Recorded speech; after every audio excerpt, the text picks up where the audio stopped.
when they say, like, when you try to talk to everyone, you talk to no one, right? And I think niching down is really a courtesy to really clarify how you're helping, who you're helping, how you're helping them. And so when you have those things in place, it just creates a lot of clarity and it helps you be consistent.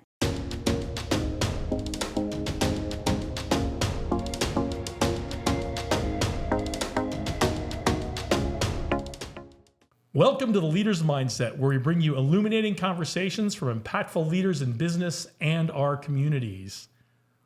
Why is personal branding the secret weapon you might be ignoring? And how can it transform your success?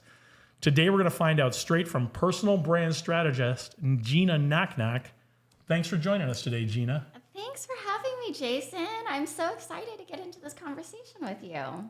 Yeah, I am as well. And before we get into that conversation, first, things look a little bit different today because we are recording from Auric Symphony Park in downtown Las Vegas. They were kind enough to let us use their conference room and their beautiful background to let us record this podcast today. And I want to thank our good friend Jamal. We're doing something a little bit different today. We have multiple cameras going. We're doing this as a live edit. So this is a little bit of experiment for the Leader's Mindset. We've never done a live edit like this before. So I'm excited to see how it turns out. So if you like how we did this, let me know. If you don't like how we did this, let me know. I'm probably not going to read those emails or comments or do anything with them anyway, but you are free to do what you want. That said, for everyone who is still watching after my opening tirade, please like, comment, and share this post so we can bring this video to as many people as we can. And don't forget to subscribe. You aren't going to want to miss any of our interviews coming up with great leaders in the community like Gina. All right, let's get into it. Longest opening tirade I've done in a while, not the longest by far. Personal branding and social media is often the last thing on a founder's mind. Why is it so important for founders to have a crystal clear personal brand that stands out on social media? I mean, I think it's important just to be able to communicate who you are and what you want to bring to the world, right?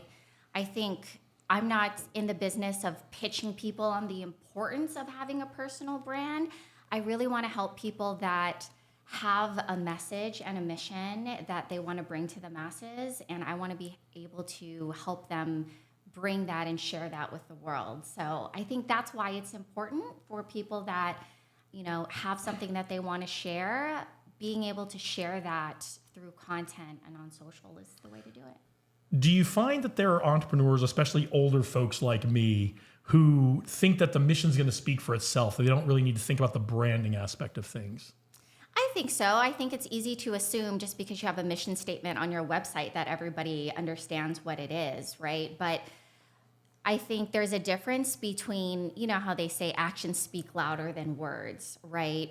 Really showing your mission and how you're bringing that to life is more important than whether or not you have a mission statement on your website. So I think that's something important to consider as well. So you heard it here. It's not just enough to have that mission statement in your head, which a lot of entrepreneurs have, or on your website. You need to be out there with your actions, living that every day. So how do you know when an entrepreneur desperately needs your help? And what's the first tool you use to help them when they need your help? Yeah, I would say that it's individuals that are doing some really great things, but it's just not that obvious in real life, right? So my LinkedIn headline reads, I ensure that you build a brand and create content that's a true reflection of how badass you are in real life on social media, right? So there are so many individuals that are doing such cool things and wonderful things for their community, really elevating the industry, but are kind of ghosts online, or their profiles or their content isn't a direct reflection of that. So those are the people that I would love to help, that have really a mission and a message to share and just want an opportunity to kind of bring that to life. Okay. One of the tools you're really big on in the beginning when you start working with someone is a brand book. Yes. For founders who are skeptical about creating a brand book, why is it non-negotiable for the success of their brand? And what are the key ingredients that are part of a great brand book?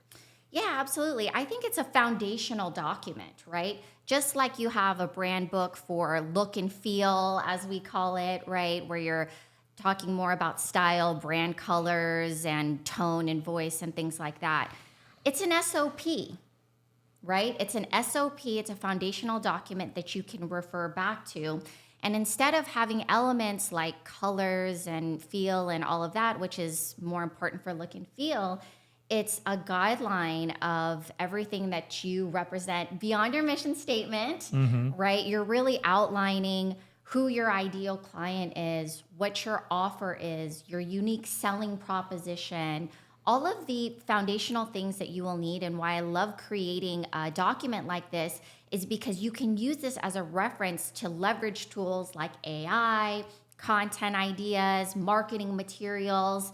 I think, people say like AI is not that great, and it's not, but it's better if you feed it reference materials and prompt it in the right way so that it really understands who you are, what you're bringing to the world, your clients, how you're serving them. That is going to be the foundational document that can help start to propel all of your marketing materials. And that's the foundational document that helps you with consistency with your brand. We both know a lot of entrepreneurs who their message kind of shifts depending on what day of the week it is and what group they're talking to, right? Sure. A brand book helps you get that message consistent, helps you really refine it and always get it right, get it the same way every single time, right? Right. I think another thing too is people have a hard time niching down. This is what I hear a lot because there's so many individuals. We're so talented and gifted and skilled in so many ways, and we want to use all of those skills to serve everyone in every way. But when they say, like, when you try to talk to everyone, you talk to no one, right? And I think niching down is really a courtesy to really clarify how you're helping, who you're helping, how you're helping them.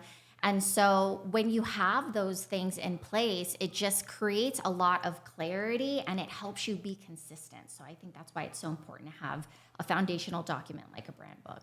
So once you've got that brand book locked down, what's the next step to making your business come alive? Right. So then it's bringing the elements of that brand book to life, right? So that can really inform the foundation of, let's say, your profile. So I help a lot of individuals build their personal brands on LinkedIn, and the brand book can really help put together the pieces of, like, what should my headline be? What should my about me, the featured section, even the experience and the position and how you list all of those things, right? So it can help you really optimize your profile. It can also give you content ideas that are relevant to your clients and your offers, and also provide other ideas for, who should I partner with if I want to look to collaborate with partners or clients, give you ideas on that as well. Yeah, and it's not just about churning out content, right? Yeah. We need to be connecting as well. Yes. So what do we need to focus on as entrepreneurs to really connect with our audience? I think it's really understanding who they are by speaking to them, right? So what I love about LinkedIn, first of all, what I love about LinkedIn is there is such a great community on LinkedIn, because a lot of the people that are on that platform are there because they're really serious about their business. So even when you're prospecting, reaching out to people, cold DMing them, the reception is so much warmer because the mindset there is different. People there are either wanting to collaborate or work with people. And so I feel like, being able to use a tool like LinkedIn Sales Navigator to create an ideal list of your ideal client and connecting with them and getting on calls with them. When I was testing an offer, I was really just going through a research and discovery phase, understanding, like, okay, if these are the people that I want to serve, how can I align my skills to serve them in the best way possible? And instead of me guessing or going to ChatGPT to have their best guess, I'm reaching out to these people and hopping on calls and letting them know, hey, I have a personal branding framework. I'd love to share it with you and get your thoughts. And then you're getting real feedback, and you can ask them about, what are your goals? What are your challenges? What are your fears? What are the things that keep you up at night? Those are all really great insights. And that's how, you will be able to really connect with your community because you understand them, and then you can communicate with them through content and solutions with offers and services and things like that. So what are the things you look at to measure how well your clients are connecting with their personal brand? How do you know it's working for them? Well, I don't, from an outside perspective, I would say that if I know them personally and I see them online and it's just not a reflection of how cool they are in real life, I think that's an indicator. But I think most people, they know if their personal brand isn't in a good place. That's one question that I ask people is, what inspired you to have this conversation with me today? Why are you thinking about your personal brand? And that's what a lot of them say is, I'm really great at what I do. We're in this kind of turn of an era, right? Where we're now we all need to be on social media, right? It's not just for the influencers or the content creators anymore. It's also for the entrepreneurs. And so I think a lot of people struggle with how do I show up online to really reflect my true expertise, because you're experts in your field. You're not experts at creating content, right? So I think when it comes to marketing, people start really thinking about, okay, how do I want to communicate who I am and what kind of content I want to share? What do I want my profile to look like? And so I think that's how it's really coming to light, why people are really thinking about their personal brand and how they communicate who they are to the world. Yeah, I think it's something we all need to be aware of now. Like you said, it's not just for influencers, not just for big brands. We all need to be thinking about that going forward. Yeah. Now, as we've gotten to know each other over the last couple months, I found out you've actually shifted your business strategy since starting about a little more than a year ago, right? Yeah. What were the biggest lessons that told you it was time to pivot, and how do you know it's working? Yeah, so I'm queen of the pivot. I am a pivot queen because I am just all about getting feedback, right? You have to get an understanding of what's working and what's not. So what Jason is referring to is earlier this year, I decided that I really wanted to double down on coaching, right? I feel like it's just really in my nature, and I would love to lean into that and leverage my expertise in marketing, but move more into a coaching role.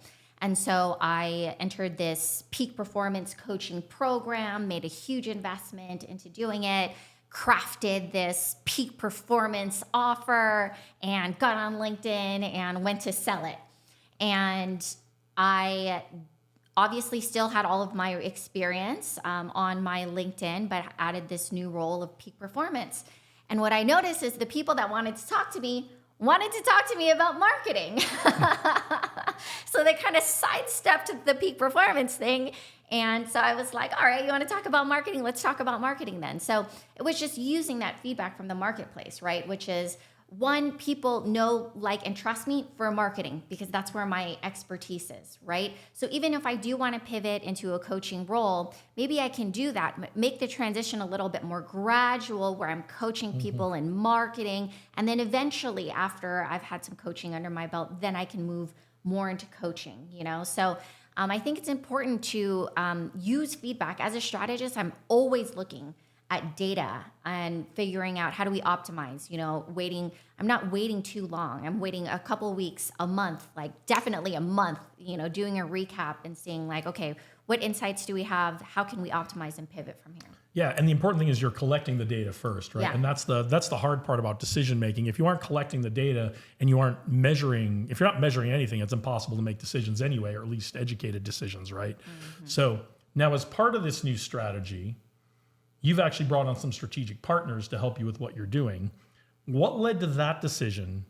And what did you look for when finding those partners? How do you know they're a good fit for you? Vibes. So I call these my MVPs, my most valuable partners. I picked that up from someone and I was like, that's brilliant. I'm totally going to incorporate that practice. And so the way that was born was because I was As a solopreneur, you're doing everything on your own, every component of your business. You're offer building, you're prospecting, you're hopping on sales calls, you're creating content. Like, it's all of these things that you're expected to figure out in your business. And especially as people that have a lot of gifts and talents, they want to serve everyone. And so what I realized is it's really, one, a disservice to us to try to serve everyone because we're not experts at everything, right? As a marketer, I have a wide range of skills from graphic design, content creation, video editing, copywriting, but I'm not going to offer all of those services to my clients because that would be a disservice to them because I'm not deep expert in all of that, right? And so I found, one, it's better to just work with partners that can deliver at a higher level of service, right? Than you trying to tackle everything on your own, right? So it's a bandwidth, it's an expertise kind of thing. And also partners, right? Like, I feel like entrepreneurship is so tough, right? And so it can be very lonely as an entrepreneur sometimes. It's so lonely, especially when you're getting beat up and rejected and things are falling through and you're overwhelmed because you have so many things on your plate. Like, just being able to have cross-functional partners that can help kind of carry that load with you, support you along the way, understand that journey.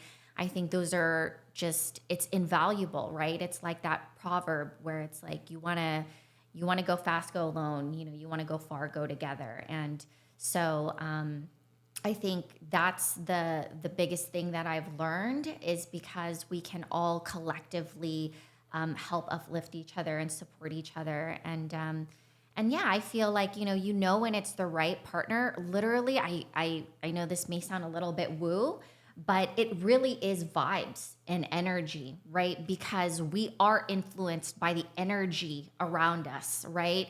That's why when we watch movies, sad movie, we cry, right? When we're watching a comedy, we laugh. It's infectious, right?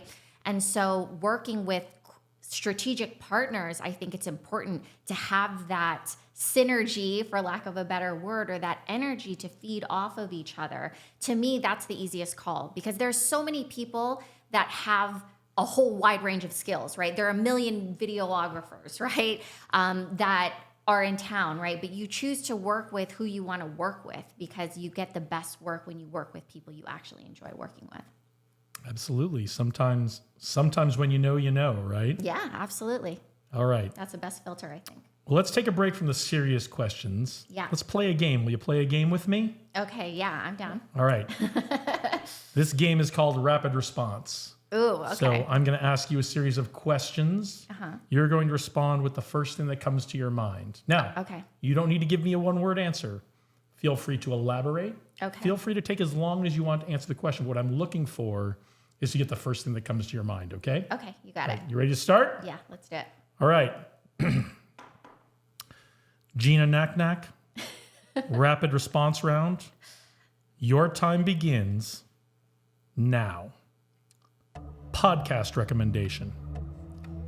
Podcast recommendation, a few. Diary of a CEO is the first one that comes to mind, just because it's a blend of entrepreneurship, health, mindset, mental health. Like, I think it's a good kind of mixing pot in that sense. Also, their production quality trailers are fire, just like really great standard. And I, of course, have to mention Impact Theory. It was my first podcast that I ever fell in love with. I think Tom is talking more about crypto and things like that these days, more new gen stuff, but I really enjoy a lot of the old school, like mindset stuff as well. New Year's resolutions, yay or nay? Nay. No, it's an evolving thing all the time. It's not just one time of the year. I don't really believe in that. It's a monthly, quarterly thing for me. I agree. Why wait? If you want to do something, start today. That's my, Co-signed. that's my thought. Someone underrated we should all be watching. Ooh, someone underrated we should all be watching.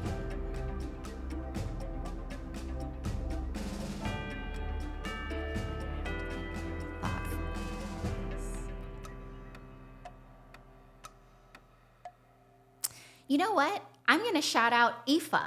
Oh, good one. Yeah. Friend of the show, Aoife Roche. Yes, absolutely. Big mover and shaker, doing really, really incredible things in the artificial intelligence community.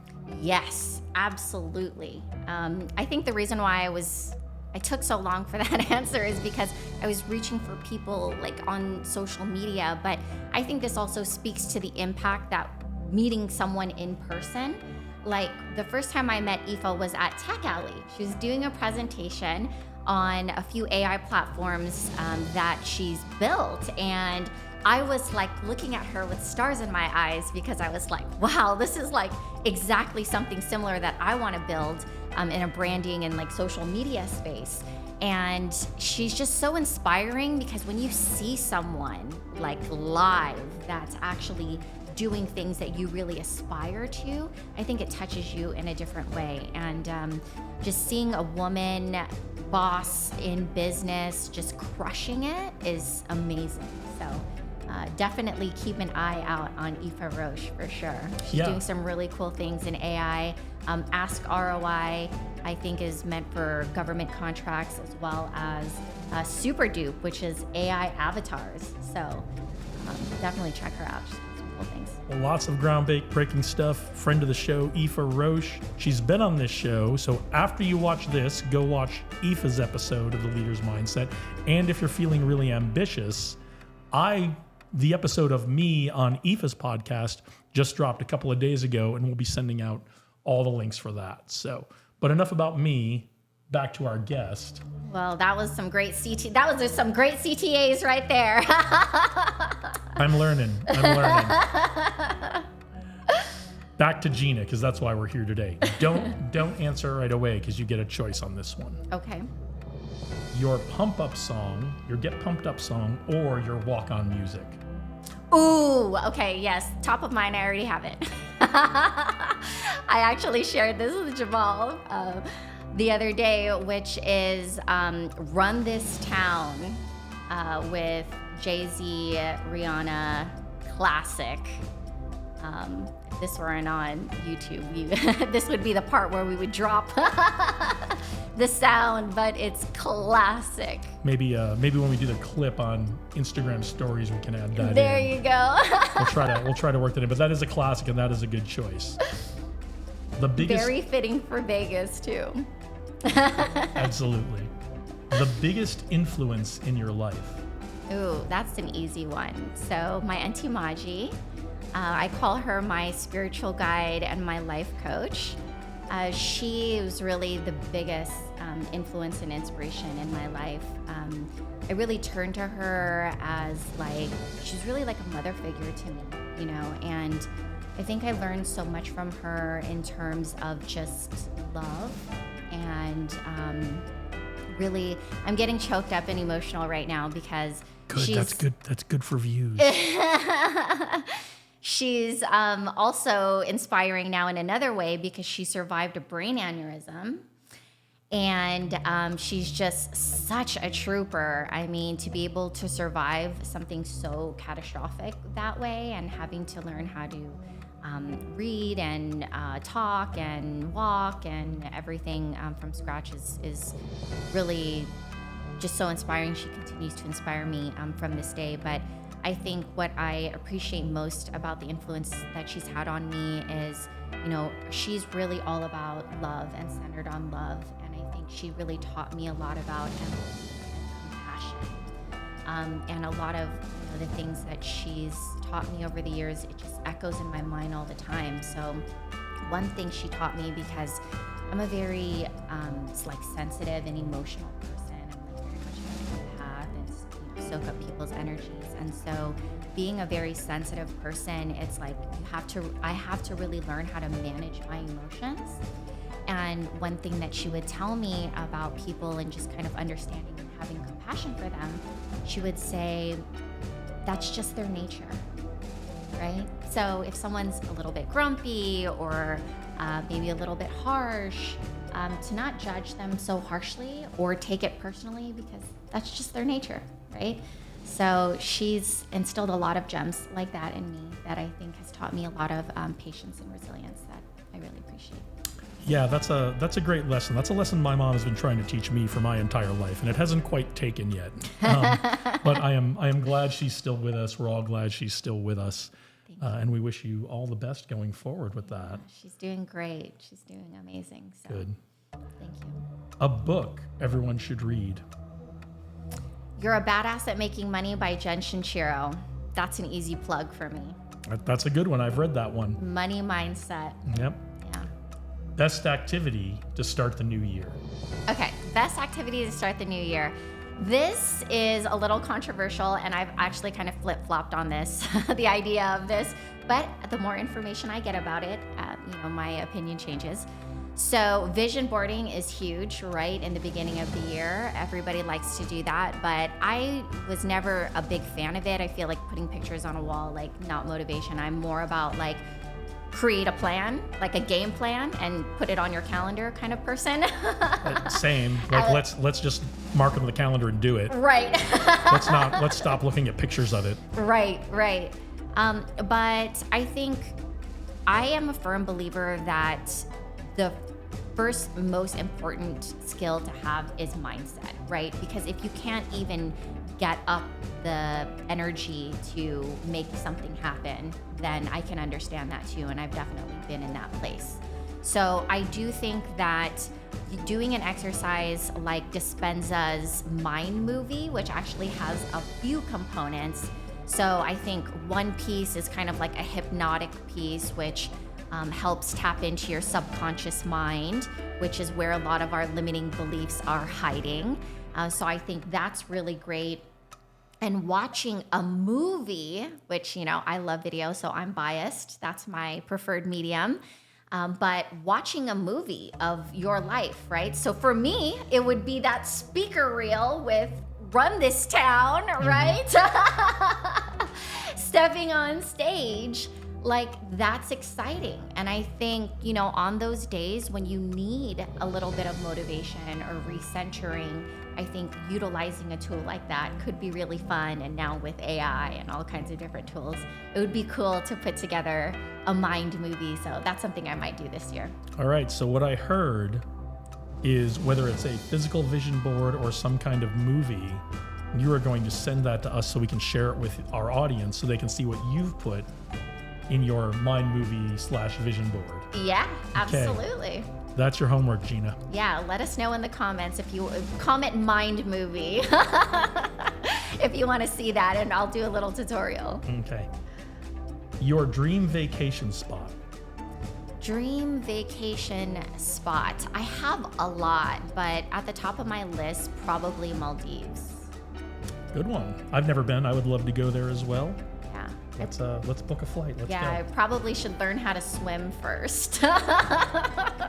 Overrated. You don't need it. It's not like they're overwater bungalows or anything. Yeah, you'll be fine. An industry trend flying under the radar. Industry trend flying under the radar. I don't know. I feel like there aren't. Oh, you know what? I will say this: LinkedIn. Because I was thinking AI, and I'm like, now everyone's using AI. And then I thought the podcast strategy, and I'm like, nope, everybody is doing podcasting. Not exactly flying under the radar. Right. Yeah. Ooh, I don't know if I should tease this or not. Maybe I should. This third door social selling thing that I was telling you about with Instagram. Unless we're going to go over that in a while. No, go ahead.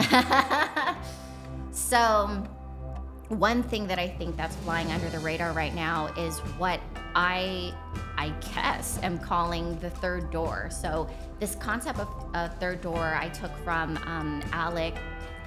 God, I don't want to say his name. I'm going to butcher his name. But he wrote a book called The Third Door, which is essentially this concept of there are two doors typically. there's a front door and a back door, but there are people that find a third door. So these are like the Spielbergs that hopped on the tram in the studio to get on the lot and found a director and, you know, something like that. So this day and age, I think this idea of a third door that I have in mind is related to Instagram growth. So currently, we see it almost nearly impossible to get any organic traction on Instagram, right? And I think there are 3 ways primarily that people are going to monetize this day and age on social media. I think you're either going to be a muse, a magician, or a maverick. So if you're a muse, these are typically like the influencers, they have aspirational lifestyles. Or you're going to be a magician, which is you're going to be a really great content creator, really know how to create content and captivate audiences and all of that. Or you're going to be a maverick, which is like an entrepreneur that probably likely does not even care about being an influencer or a creator, but needs to create content online. So what happens to the mavericks that can't blow up on Instagram or get any growth on Instagram? How are they going to get any traction? And so what we see is there are opportunities to enter in growth and engagement campaigns. And typically these don't work, right? Because if you buy followers, right, what happens to your account is then you're going to have no engagement and you're not going to be able to sell to your audience, which is typically how most people are doing it or have done it traditionally.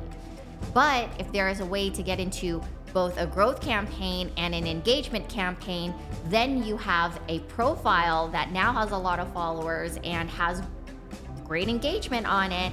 Then you start selling in the DMs. And people are doing this on LinkedIn already, but in the DMs, I find the only people that are selling are like scammers or, you know, those type of people. So I find the same thing. Right, exactly. And I'm trying to not come across like one of those people. Exactly, right? And so, but how many of those people are actually legit? Like if you and I or I were to do it, right?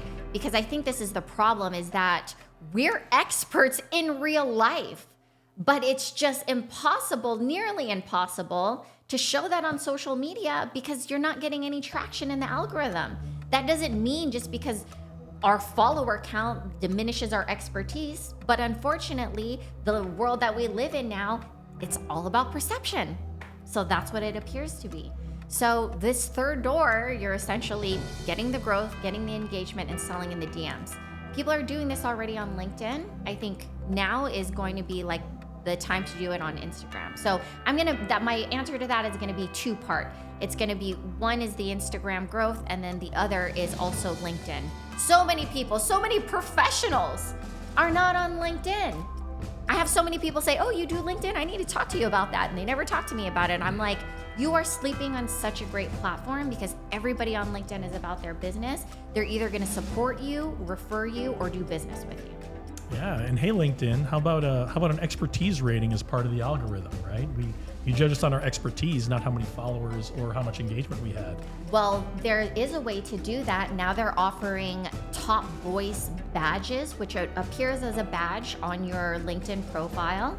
And there's a way that you can do that fairly quickly by just contributing to articles, and you will get that badge. So, are you taking notes? Are you taking notes?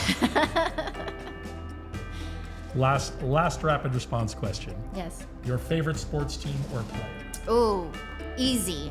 Niners, gang, gang.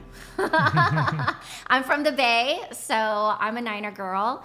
And my favorite player now at the moment is Purdy. He has such a great story. So last year, Niners went to the Super Bowl and lost, right? And I shared the story. First, I shared the Lombardi quote, which was, it doesn't matter that you lose. The only thing that matters is what you do after you lose, right? And I think Purdy is the great example of this because Purdy was the last draft pick. And you know what they call that guy? Mr. Irrelevant. Mm-hmm. And Mr. Irrelevant went on to take one of the greatest teams, I personal biased opinion, to the championship and Super Bowl. So to me, that is like the best comeback story ever. I love a story about resilience. I think that is like the grit of life. And so I'm a big fan of people that can really come out on top like that. Everybody loves a redemption story, right? We love that. We love it as Americans. So thanks for playing our game. Yes. You were a good sport. You had great answers. Let's go back in time a little bit. You didn't start out your career as an entrepreneur or even in social media or branding. Where did you start out? And can you share some of your journey to how you got to where you are today? So I started off my career in real estate. I was 20 years old. I got my real estate license. I dropped out of college. I had no idea what I wanted to do. And I was popped into a real estate class and I was like, I'm a salesperson. So I went all in on sales and it was tough. I think getting into business at such a young age in such a tough industry as well. I was knocking on doors and cold calling. And so I think being in sales was a great start to my career, but was also very tough as a starting career. So I did my best to stick it out. I was in both real estate and mortgage for the first decade of my career.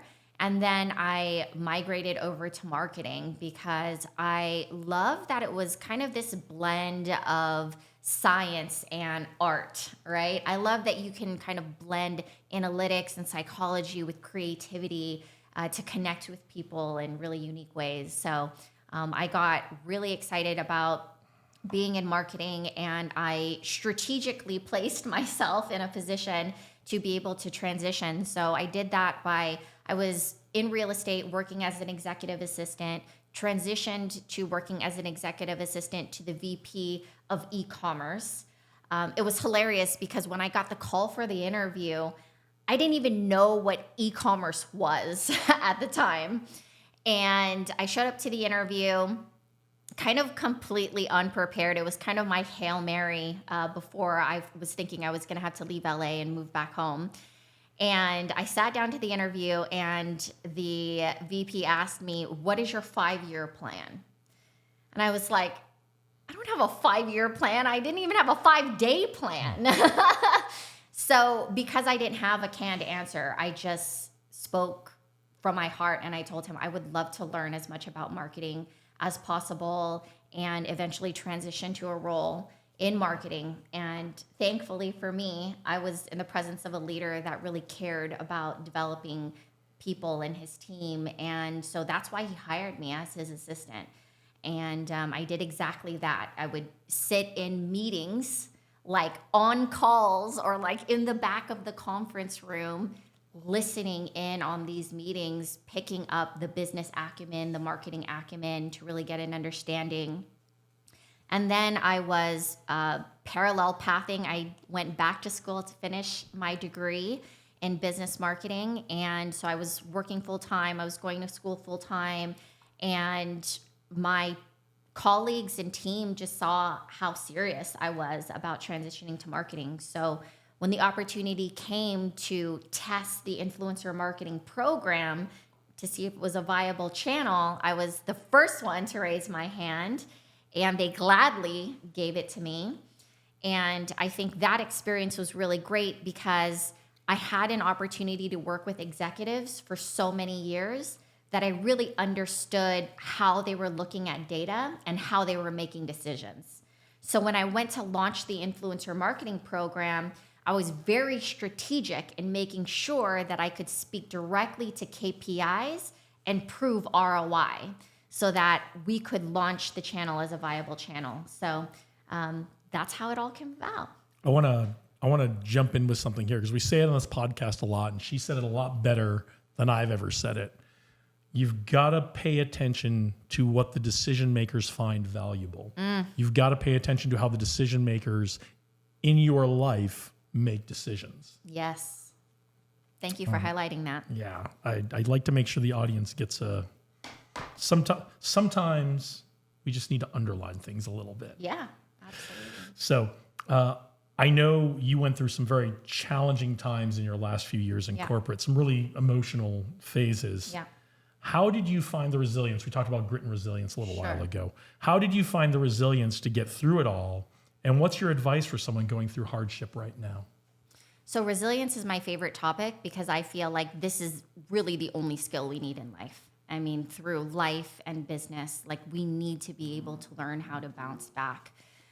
So when I got what you're referring to is I was working in corporate. I had that corporate job for 5 years. I was like climbing the corporate ladder. I was, kind of on top of the world. I went from taking this influencer program from zero, scaling it to like huge, large scale events around Coachella and music festivals. And so I felt like this was it. And all of a sudden, with no notice, it was like the rug was pulled under me and I was laid off. And I was just like, whoa, like my entire world was turned upside down because that's your entire livelihood. Like I was so connected to the people that I worked with, like that was my community. And it was just gone in an instant. And so I really had to dig in and figure out like, how am I going to rebuild from this and bounce back from this? Like I didn't even have a resume, let alone a portfolio, or know how to like reach out to people on LinkedIn or any of that. Like I felt completely lost, like a divorcee re-entering the market. Like what does everybody do here? So that was really tough. And I think before I could move into action, the first thing that I had to do was I had to get my mind right.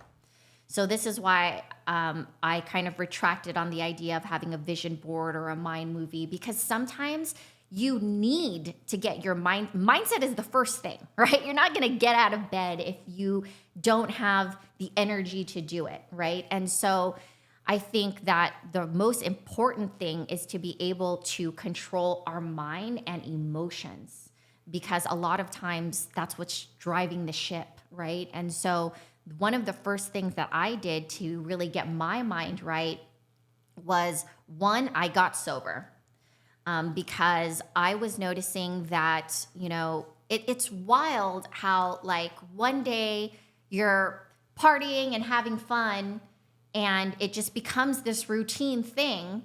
And then you wake up in your like mid to late 30s realizing like, oh, well, I might have a drinking problem, And so that's kind of the process that happened for me. And I realized that, being addicted to drinking, it was like debilitating, because it was also like I couldn't regulate my mood. It was as soon as I felt uncomfortable, I escape. And as we know, when you escape into alcohol, like that doesn't make anything better, right? And so I had to first eliminate that and kind of recalibrate and get myself kind of on solid ground from that. So one was, the habit thing, and then also listening to impact theory. Like that's why impact theory will always have like such a special place in my heart, because Tom Bilyeu introduced me to the thought leaders that really changed my perspective and empowered me, right? And led me out of feeling like a victim and, oh my God, like to feeling like, okay, I can control my life by being able to control my mind and emotions and the way that I move and the things that I do. And so I think first and foremost, it's the mindset, and then it's followed by the habits, right? Once you're able to kind of like regulate, right, by eliminating the things that are no longer serving you, having better habits, physical, eating better, working out, like also your diet as far as what you consume, your mind, the podcasts and books you're reading, the people you're around. Like, I think once you have all of those things in line, then you can start making moves to like, okay, what is the plan that I'm going to put in place and how can I start taking action on these things? Well, we're glad you found your way through that. We're glad you're here with us today. What was the most meaningful transformation you saw in a client, and how did it change you as well?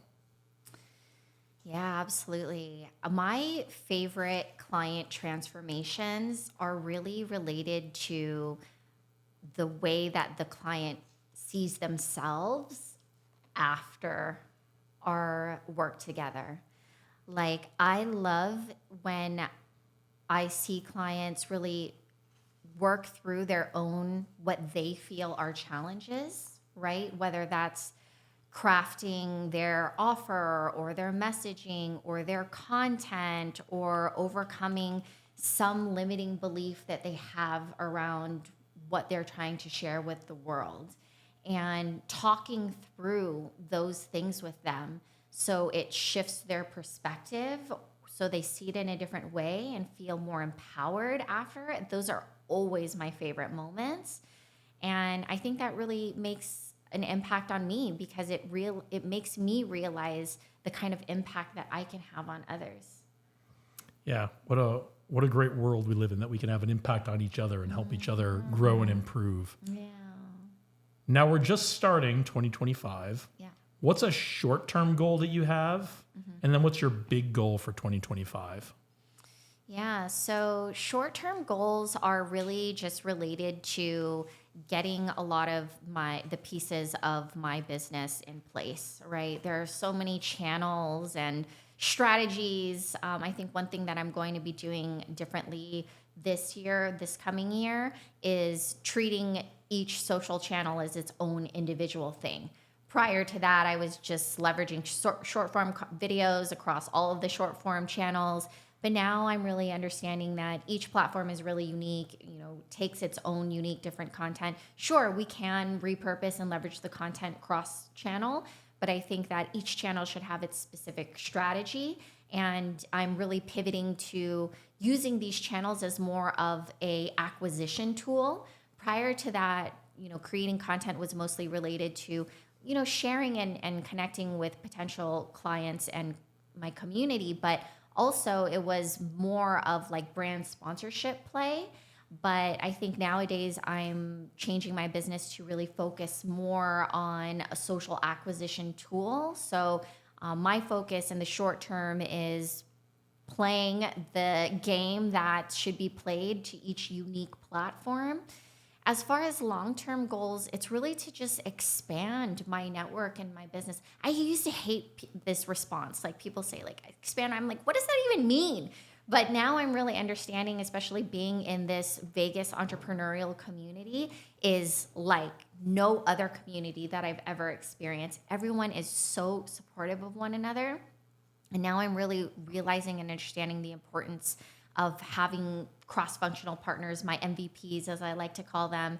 So really building out, my network and community, and also, hopefully stepping on stage sometime soon too. So that's also a big goal. Well, yeah, we'll try to find you some speaking engagements. But yeah, we have a great community that's really kind of coming into its own here in Vegas. It's been exciting to watch over the last few years how it's grown into a supportive community from kind of what it was 10 years ago, where it wasn't quite so supportive. But you don't care about it. You talked earlier about one of the things you want to know from your clients is what's keeping them up at night. Mm-hmm. What's keeping you up at night? What's the biggest challenge you're facing right now, and how are you tackling it? I still think that as much as I believe in myself and what I'm doing and all of that, I still think that it's practice. I call it practice. I won't say struggling with it because I want to be mindful of the words that I use, but that is a challenge that I consistently have to practice, believing in what I'm building and what I'm bringing to life. Even if there are no results or evidence of all of that now, I have some really big goals. And so I think, when you are very aspirational, the goalpost is always moving. You never really feel content. And so I'm really working on balancing, feeling happy and content while still striving forward and believing and having faith, as opposed to letting kind of anxiety and stress get the best of me as I go along. Well, I believe in you. I value your expertise. I think you're doing great things.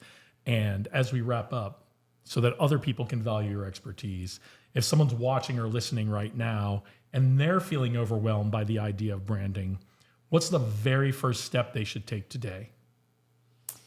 Yeah, I would say that, let me be thoughtful about this. So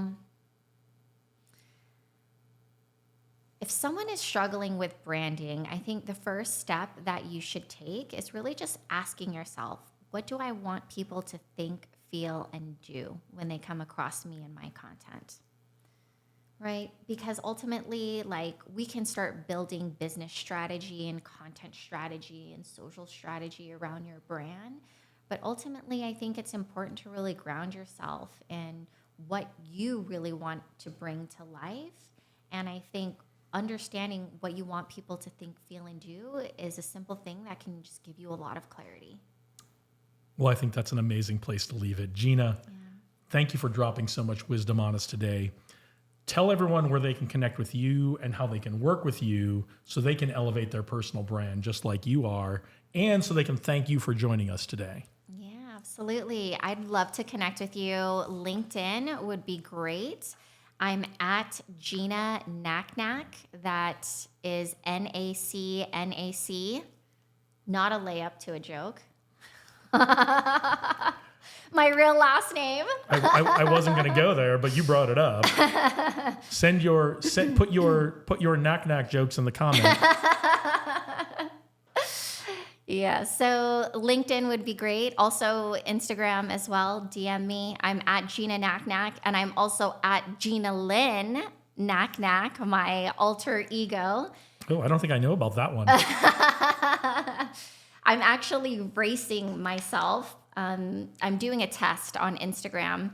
So the third door that I was talking about earlier, I'm testing that theory. So on the Gina Lynn Nacnac account, I'm doing the growth hacking. And on my original account, which is Gina Nacnac, I'm doing the traditional route of turning that channel around. And I'm going to race myself, me against me, very much like it is IRL, to see which strategy really works. And I'm going to be sharing all of the tips and strategies and insights on those channels as well. So if you're more of an Instagram person, you can get me there. And if you're not a LinkedIn person, I encourage you to try to be a LinkedIn person. I'm totally advocating for LinkedIn these days. But you can get me on either channels, and I do help with personal branding on both channels as well. So personal branding for LinkedIn to grow and build your personal brand on LinkedIn, and the same for Instagram. And we will put all that in the episode description of the show notes, so you don't have to try to go look that up. And we will get all that in there. So, we will eagerly monitor your progress as your Instagram accounts race each other to 10,000 followers or more, we're hoping. Yeah. Well, Gina, I want to personally thank you today for being on the show. This has been great. We've been wanting to do this for a while. And to everyone watching, if you found this conversation valuable, go ahead and share it, like it, comment. Don't forget to subscribe, all the good things that help us out. Also, if you're really inclined, if this was really good, leave us a 5-star review, because that really helps get the word out about the show, and it helps people find us and be able to join us, and might even help us find a few guests. So it's really great to spread that word. So please go ahead and leave those reviews. We've got a lot more amazing interviews coming your way. Get out there, do great things today, keep watching, keep developing your leader's mindset. Onward and upward.